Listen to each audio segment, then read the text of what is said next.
So I happen to be with someone who has an HQ15 without the winter package.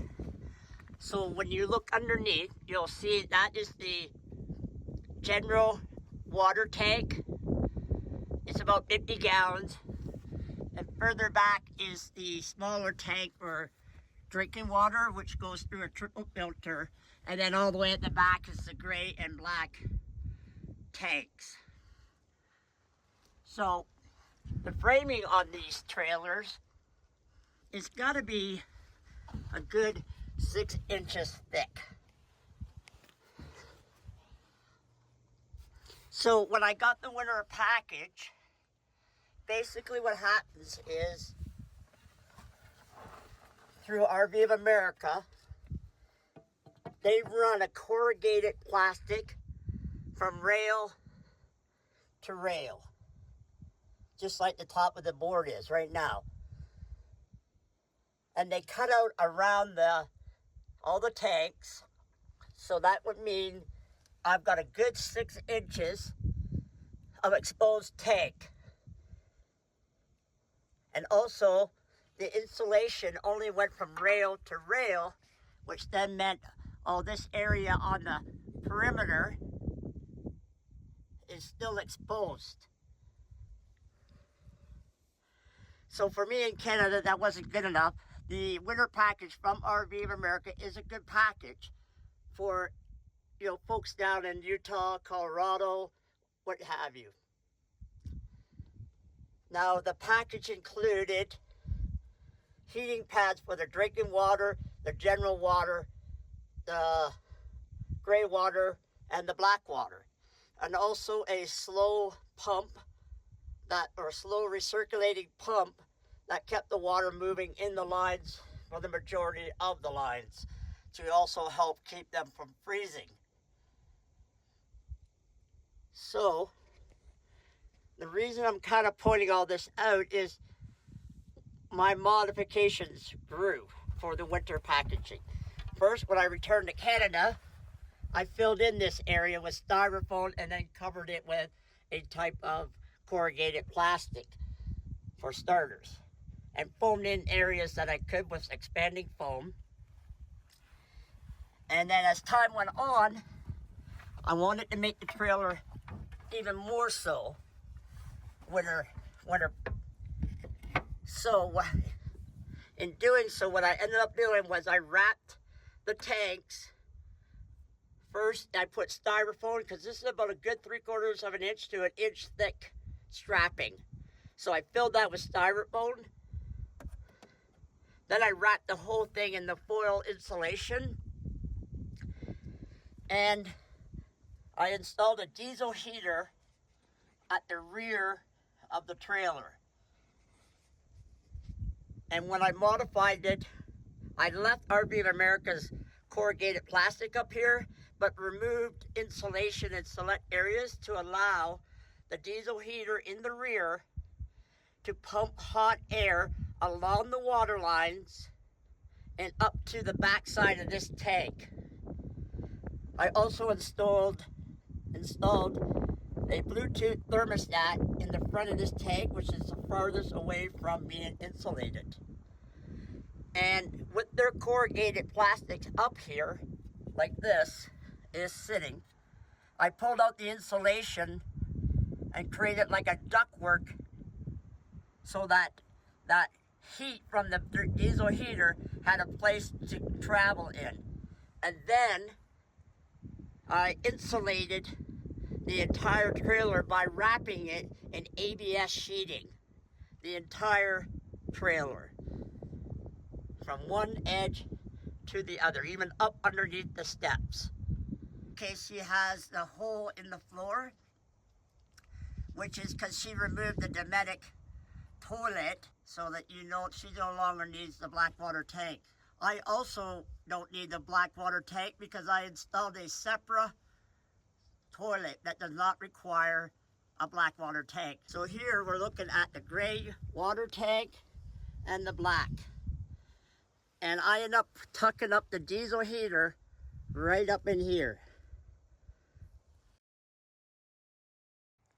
So you can see just officially 6-inch thick deep rail frame on the trailer, and then another 6 inches that the tank hangs down below this rail. So that is always exposed when you insulate from rail to rail rather than from outside to outside. Just a different perspective on the whole winter package that I'm doing for myself. And I'm not an engineer. This is just me coming up with a solution. Is it perfect?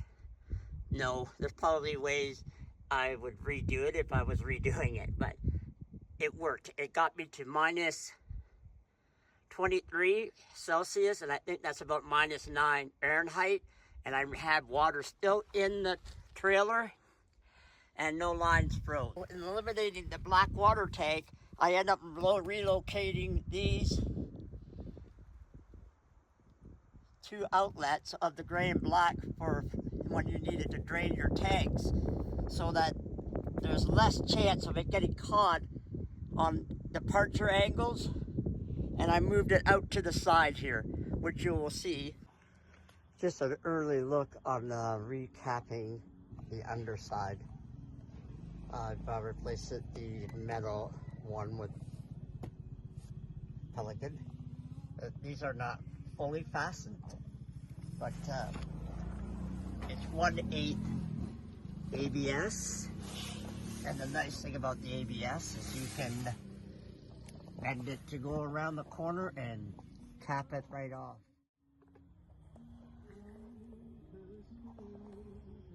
Just how I'm layering some of the insulation prior to closing this off with the hatch. That'll be accessible down the road to maintenance on this pump if I need to. So after cutting out a bit of an indentation for the hatch, this is where I'm adding the 2 inches and then wrap it up on a 45 to close it all out. And I'll just taper a piece off this way and just wrap it on this corner, and then that'll insulate this whole back side. Yeah, that's where I'm at. The last of the wrap. Okay, so now I am officially past the A-arms with covering the underbelly. It's gonna be hard to see because it's smooth and shiny. So I'll try from both directions here. So the tricky part was getting around, around the water tank a bit and the hosing that comes out of there, plus maneuvering in between the 2 A-arms to be able to keep as much of this enclosed as possible. I'm not doing just the center railing either. Here, I'll show you. I'm also doing the full shell, or the full frame, I mean. So there you have it.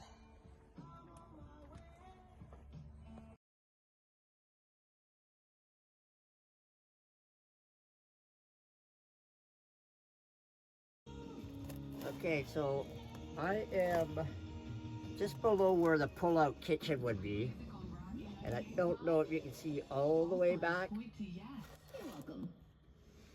but I basically have got this ABS sheeted all the way in,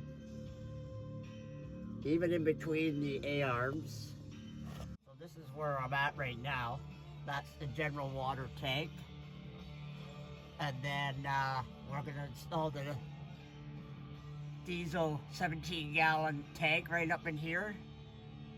That hole that you see there will be where the fill-up hose goes out to the front of the trailer, so I can fill it up while I'm filling up the truck without moving the trailer. Okay, the fuel tank is in. It's not bolted up tight yet. It's hanging a 1/2 inch lower than it should be, a good 1/2 inch.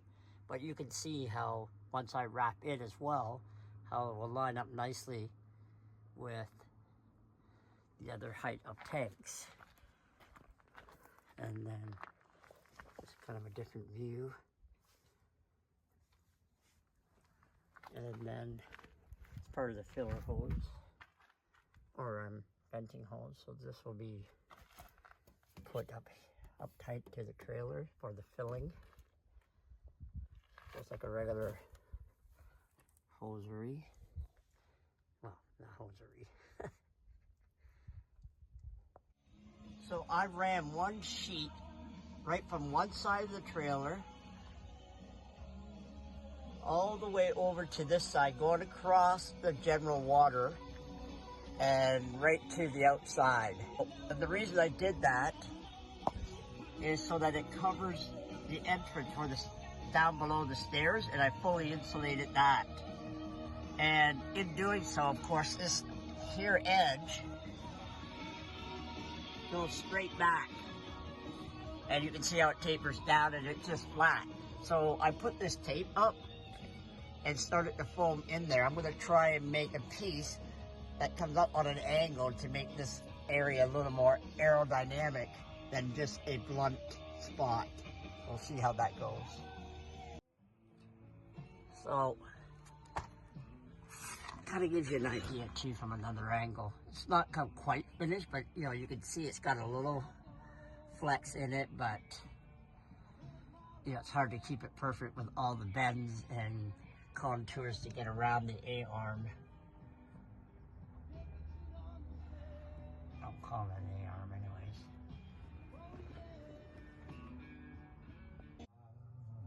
anyways. Okay, so now I have it sealed off completely. I need to do a little bit more siliconing and some putting down some tape at the seams.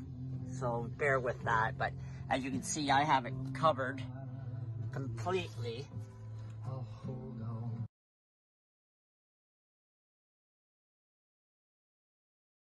And then a little deflector there, which I'll be sealing in. And then you can see it goes all the way back. See how far I can get here. And so you can see I went completely around everything to make this work. The white is the ROVA tape. I know it's kind of shiny, so it kind of, but I made it so I had to be able to still get at these points to lubricate and to, you know, be able to get up in there for the nuts, right? And the aluminum channeling is just to help some.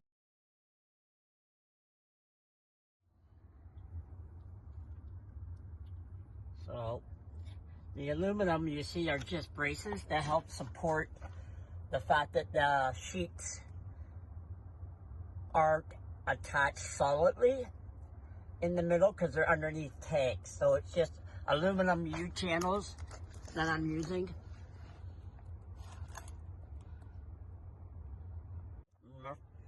No, never was it right here. Out for the little. He's sleeping on. Heard all warmness. Hurry, you're not sick. Yeah, those is those. I roll for the down there. Her layer for the